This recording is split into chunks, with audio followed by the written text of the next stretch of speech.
স্টেজে চেপে, নবীর স্টেজে চেপে সালা বলে গালি দেওয়া, এটা টোটালি নিষিদ্ধ, না জায়েজ এবং গুনাহের কাজ। কথা বুঝতে পারছেন না? সালা বলল কাকে? যারা মাটি দেওয়ার পরে দোয়াকে সমর্থন করে, এদেরকে সালা বলল। এখন আমরা বিস্তারিত আলোচনা করব বিভিন্ন সময় দোয়া নিয়ে। ফরজ নামাজের পরে দোয়া করা যাবে কিনা, মাটি দেওয়ার পরে দোয়া করা যাবে কিনা, জানাজার পরে দোয়া করা যাবে কি যাবে না, কবরস্থানে গিয়ে দোয়া করা যাবে কিনা, বিভিন্ন বিষয় নিয়ে আলোচনা যদি করি তাহলে কি আপনারা রাগ করবেন? ভাই রাগ করবেন? একটা আমি বক্তার বক্তৃতা শুনে আগে শোনাবো, শুনুন যে ও কি বলছে। আপনারা জানাজার পরে দোয়া করেন ভাই, করেন? মাটি দেওয়ার পরে দোয়া করেন, মাটি দেওয়ার পরে দোয়া করেন, জানাজার পরে দোয়া করেন। এই বক্তা কি বলছে শুনুন। আমাদের দেশে জানাজার নামাজে দোয়া পড়া হয়, হয় না? হয় না? হয় না? জানাজার নামাজে দোয়া হয় না? হয় না? আচ্ছা, জানাজার নামাজটা নামাজ না, মাইয়াতের মাগফিরাতের দোয়া। মাইয়াতের মাগফিরাতের দোয়া যখন ওইটা হয়ে যাচ্ছে, বললে দাঁড়িয়ে যান, আর একবার দোয়া হবে, মানে ওই দোয়াটা কমপ্লিট লয়, তা আর একবার চালা। যদি ওটাও না হয়, যদি সালা এটা মিস যায়, তো বলে মাটি দিয়ে আর একবার চালা। এই ফতোয়া তো জিলাপি হুজুরের। ইয়াসিনের লয়, জানাজার নামাজ হচ্ছে দোয়া, তারপরে কোনো দোয়া নেই। কি বুঝতে পারেন কিছু? এ বলছে জানাজার নামাজের পরে, বলছে জানাজার নামাজের পরে আমাদের দেশে দোয়া হয়। তারপরে এটাকে কি বলছে? বলছে যে জানাজার নামাজ হয়ে গেল, বলছে আরেকবার চালা। হ্যাঁ, যদি ওই সালা ওই মিস, ওটা মিস যায়, সালাও গালি দিচ্ছে যে ওটা যদি মিস, জানাজা যদি মিস যায় তাহলে আরেকবার চালা, ওটাও যদি মিস যায় তাহলে মাটি দেওয়ার পরে আরেকবার চালা। এইটা কিন্তু আমার ফতোয়া নয়, এটা হলো জিলাপি হুজুরের ফতোয়া। তার মানে কি এ দোয়া করতে বললো না বাদ দিতে বললো? কোনটা? জোরে বলেন না বাপ। দোয়া করতে বলছে না বাদ দিতে? জানাজার পরে, আজকে নয়, 1400 বছর হিস্ট্রি উঠিয়ে দেখেন, জানাজার পরে এ স্পষ্ট বলছে জানাজার পরে কোনো দোয়া চলবে না। মুসলমান আপনাকে বলতে চাই, জানাজার পরে দোয়া চলবে না। যদি জানাজার পরে দোয়া না চলে, তাহলে আপনার জানাজার পরে যে দোয়াটা করছেন ওটা বাদ দিয়ে দিতে হবে। তারপরে মাটি দেওয়ার সময় যে দোয়াটা করছেন সেটা বাদ দিয়ে দিতে হবে। তারপরে আপনার মাটি দেওয়ার পরে যে দোয়াটা করছেন সেটাও বাদ দিতে হবে। এ কত ক্রিটিসাইজ করে বলছে এইগুলো জিলাপি হুজুরের ফতোয়া। এবার প্রশ্ন হলো, জিলাপি হুজুর থেকে এটা কি কাকে বলছে? সুন্নি মৌলবীদেরকে বলছে নাকি?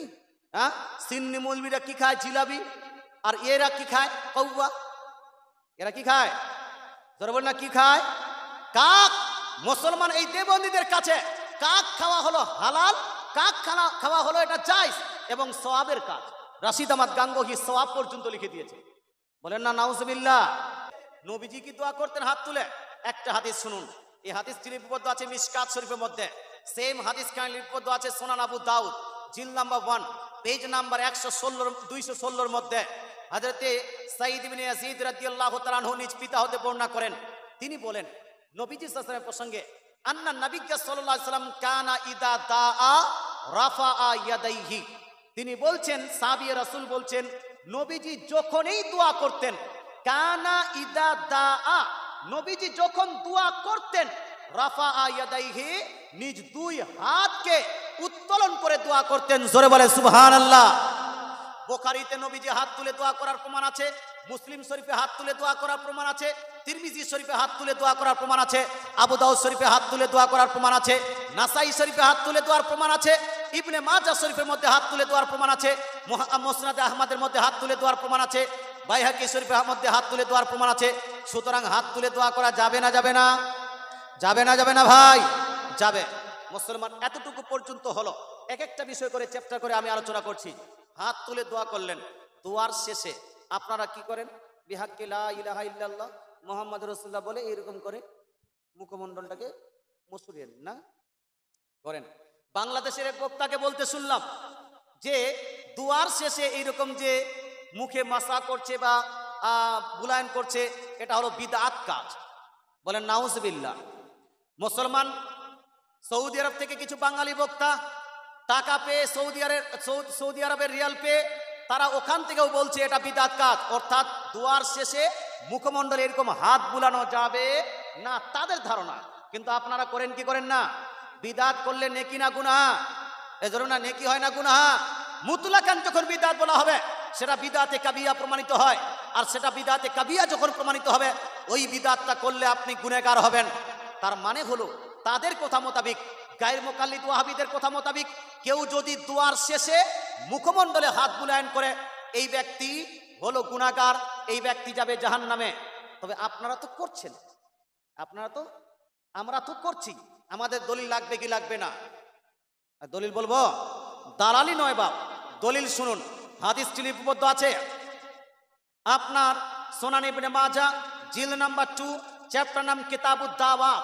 সেম হাদিস কান লিপিবদ্ধ আছে মিশকাত শরীফ, দেওবন্দ থেকে ছাপানো মিশকাত শরীফ জিলদ নাম্বার 1 এর মধ্যে কিতাবুদ দাওয়াতের মধ্যে সেম হাদিস কান লিপিবদ্ধ আছে সুনান আবু দাউদ জিলদ নাম্বার 2 পেজ নাম্বার 216 এর মধ্যে ছাপানো হয়েছে বইটা দেওবন্দ থেকে।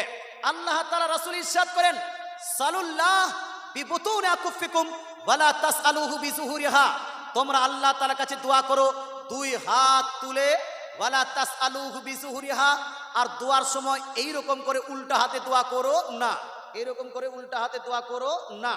বা ইদা ফারাগতুম, যখন তোমরা ফারিগ হবে, যখন তোমরা দোয়াকে সমাপ্ত করবে, ফামসাহু বিহা ওয়াজুহাকুম, তো তোমরা এই উত্তোলিত হাত দিয়ে নিজের মুখমণ্ডলকে বুলিয়ে নিবে। জোরে বলে সুবহানাল্লাহ, এটা জোরে সুবহানাল্লাহ।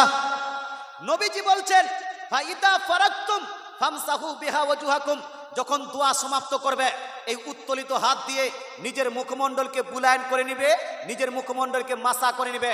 বলুন তো ভাই, দোয়ার শেষে হাত বুলানোর কথা কে বলেছেন? কে বলেছেন বাপ? রাসূলুল্লাহ। কে বলেছেন বলুন না? রাসূলুল্লাহ। রাসূলুল্লাহ একদিকে, দুনিয়ার অন্যান্য মৌলবীরা একদিকে।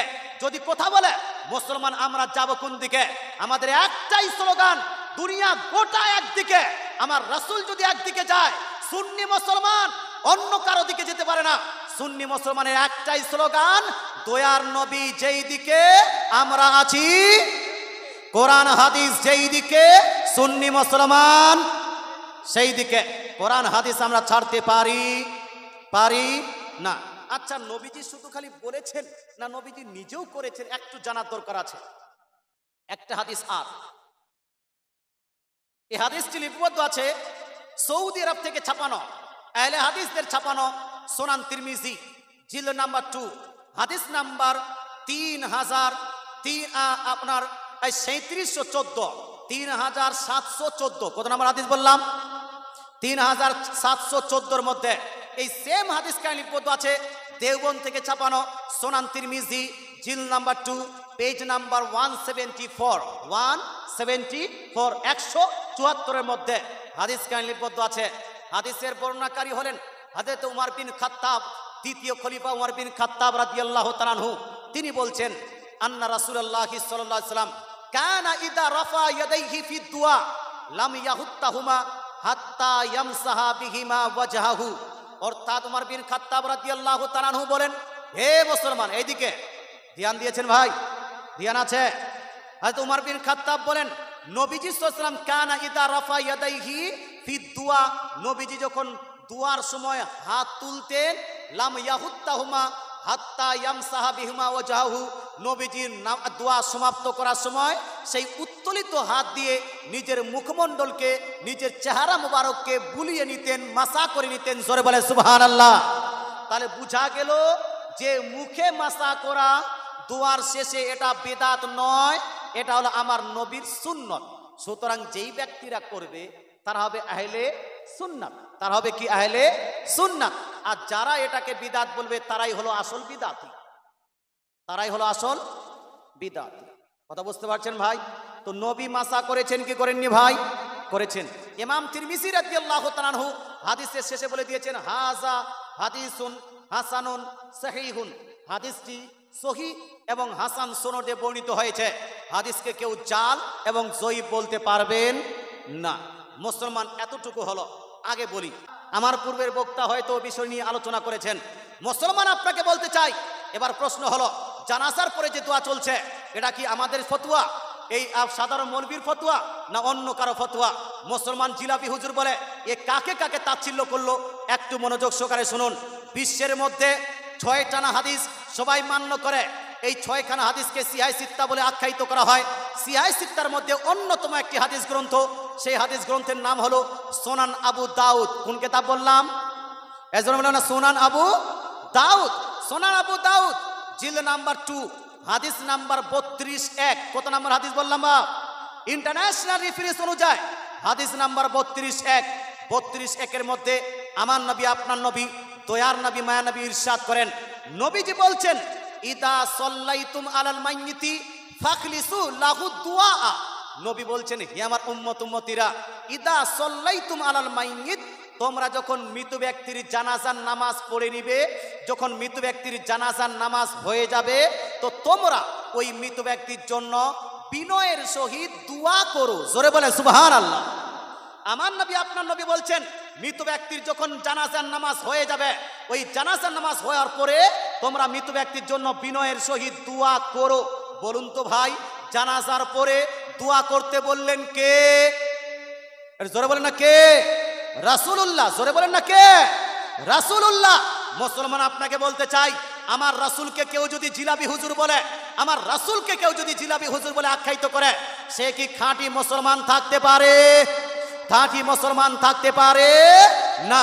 মুসলমান, আপনাকে বলতে চাই, আমরা জানাজার নামাজের পরে দোয়া করি, এটা বানানো কোনো কথা নয়, এটা হাদিসের কথা।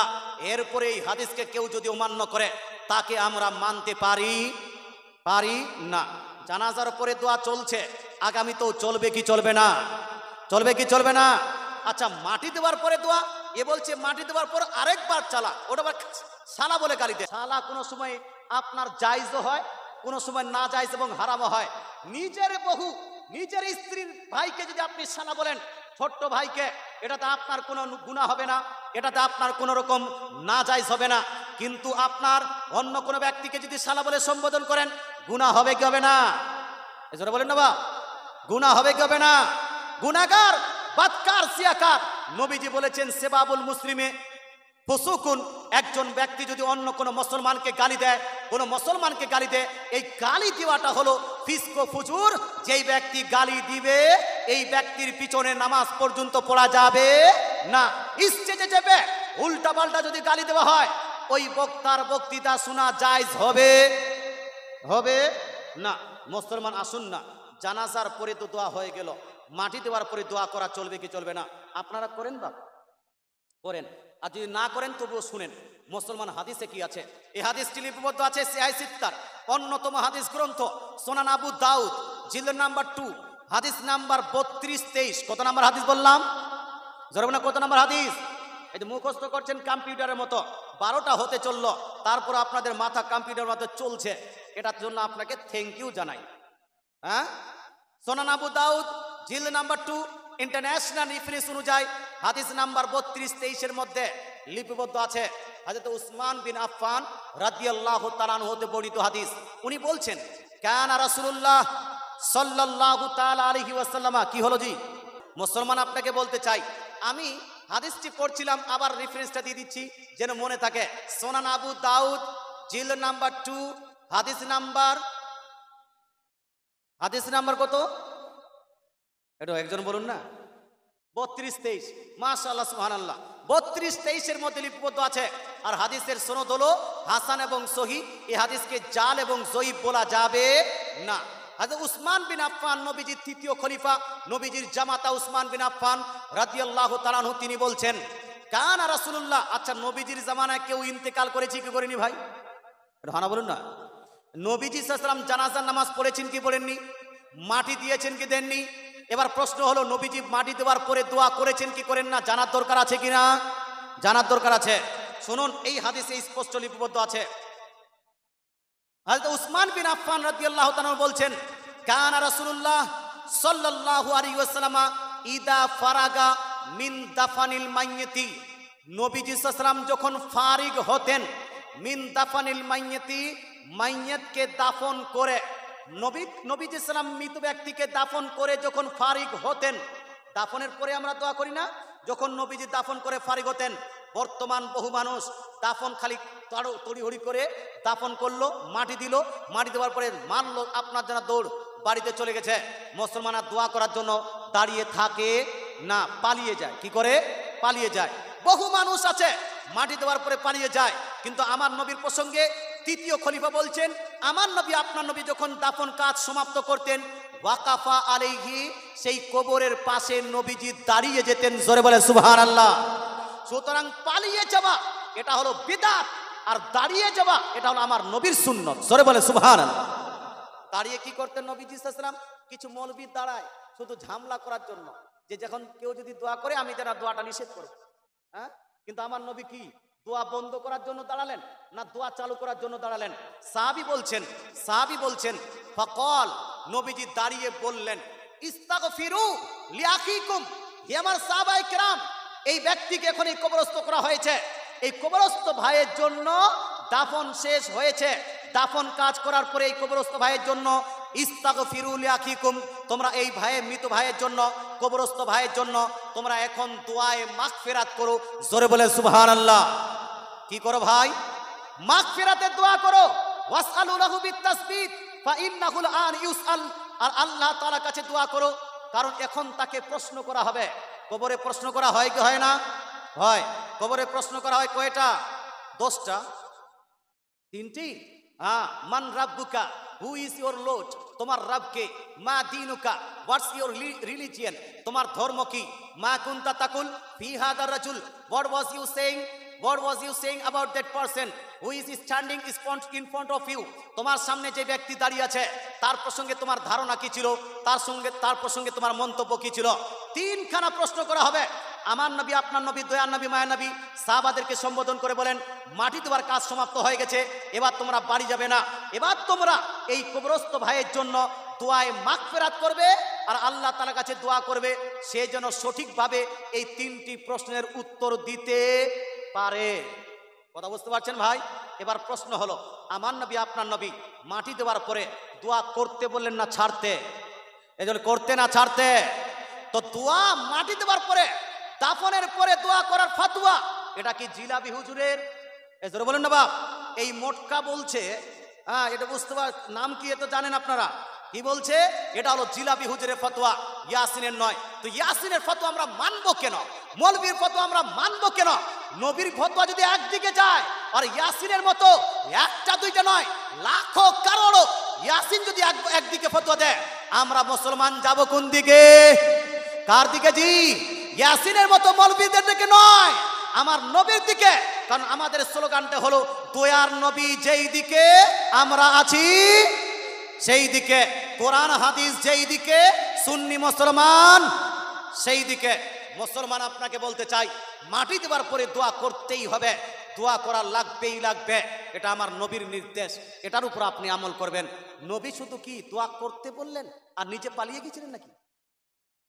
হ্যাঁ, ইমাম ইবনে হাজার আসকালানি ফাতহুল বারি জিলদ নাম্বার 11 পেজ নাম্বার 144 এর মধ্যে লিপিবদ্ধ করছেন, আব্দুল্লাহ জুল নাজাদাইনের কবরে আমার নবী সাল্লাল্লাহু আলাইহি ওয়াসাল্লাম প্রবেশ করলেন।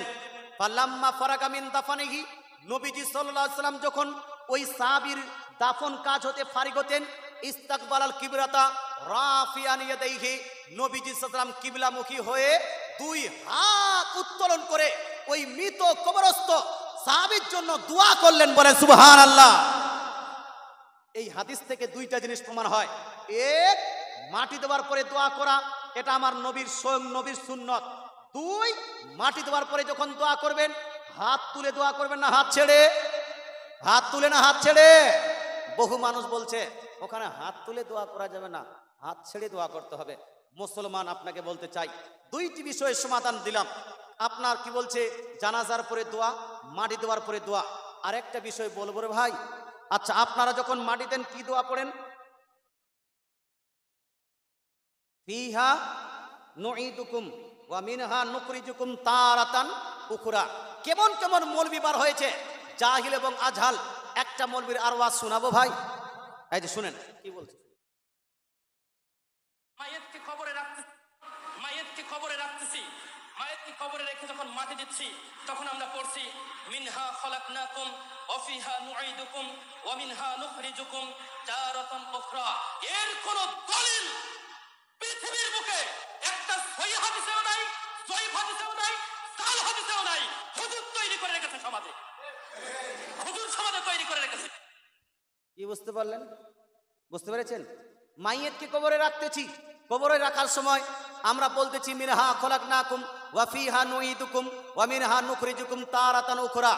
এর কোনো দলিল না কোনো সহিহ হাদিসে আছে, না জয়ীফ হাদিসে, না জাল হাদিসে। হুজুর তৈরি করে রেখেছে এসব। এটা এর কথা। এই যে আপনার বক্তা, বুঝতে পারছেন?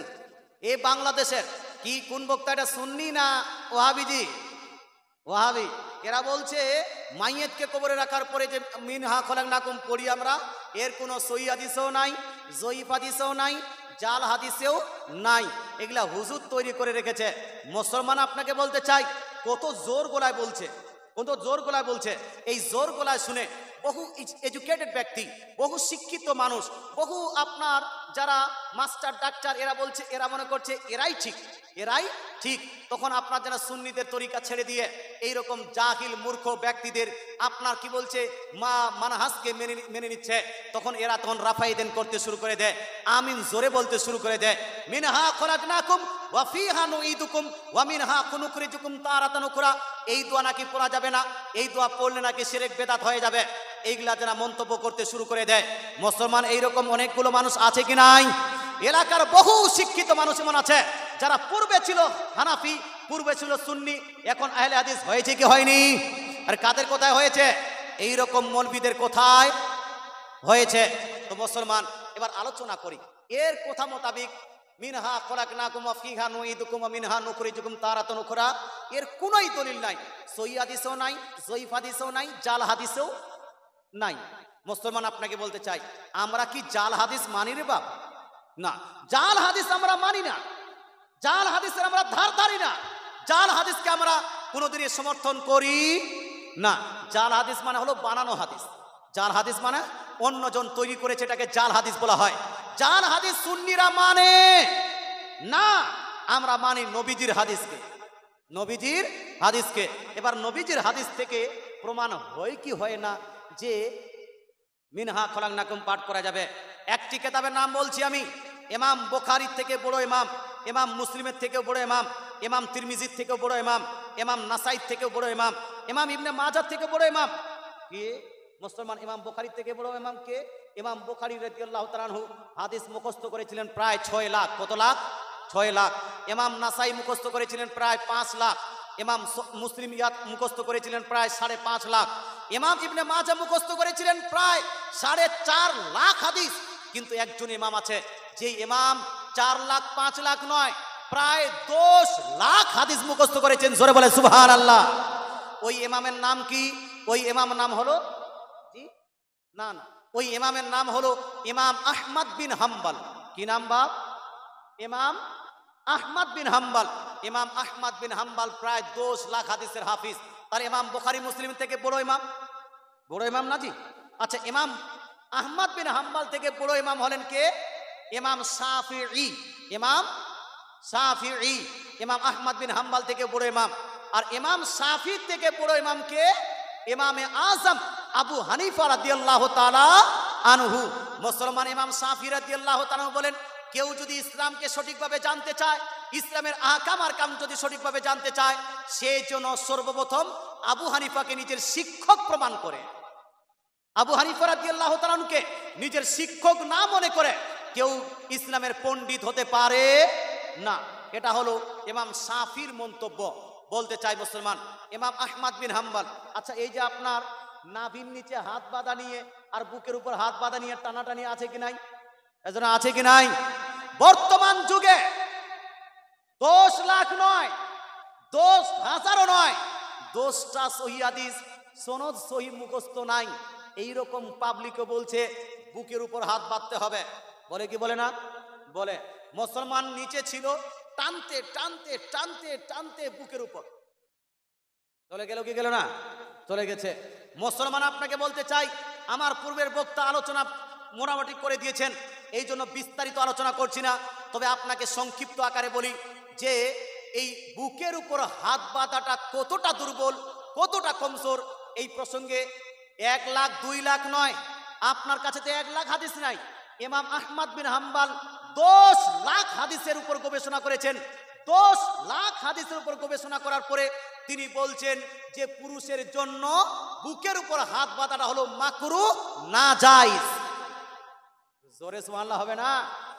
10 লাখ হাদিসের হাফিজ, 10 লাখ হাদিসের হাফিজ তিনি বলছেন বুকের উপর হাত বাঁধা চলবে চলবে না। আপনি কোথায় হাদিস পেলেন? ওর থেকে বেশি হাদিস জাননেওয়ালা মুসলমান আপনাকে বলতে চাই 10টা হাদিসে মুখস্থ নাই, টেনে বুকের উপর চলে গেলেন। মুসলমান আপনাকে বলতে চাই বুকের উপর হাত বাঁধাকে কোনো ইমাম সমর্থন করেননি। ইমাম বুখারী বুকের উপর হাত বাঁধাকে সমর্থন করেননি। ইমাম মুসলিম বুকের উপর হাত বাঁধাকে সমর্থন করেননি। ইমাম তিরমিজি বুকের উপর হাত বাঁধাকে সমর্থন করেননি। ইমাম আবু হানিফা বুকের উপর হাত বাঁধাকে সমর্থন করেননি। ইমাম আহমদ বিন হাম্বল বুকের উপর হাত বাঁধাকে সমর্থন করেননি। ইমাম মালিক বুকের উপর হাত বাঁধাকে সমর্থন করেননি। ইমাম আউজাই বুকের উপর হাত বাঁধাকে সমর্থন করেননি। ইমাম সুফিয়ান সৌরি বুকের উপর হাত বাঁধাকে সমর্থন করেননি। ইমাম আব্দুল্লাহ বিন মুবারক বুকের উপর হাত বাঁধাকে সমর্থন করেননি। ইমাম আপনার নেশাপুরি বুকের উপর হাত বাঁধাকে সমর্থন করেননি। বুকের উপর হাত বাঁধাকে প্রাধান্য দিয়েছে আজ থেকে প্রায় 100-150 বছর আগে থেকে এই গায়র মুকাল্লিদ ওয়াহাবিরা। কথা বুঝতে পারছেন না? এই জন্য ভাই আপনাদের বলতে চাই খবরদার, হোশিয়ার, বুকের উপর হাত বাঁধার কোন রকমই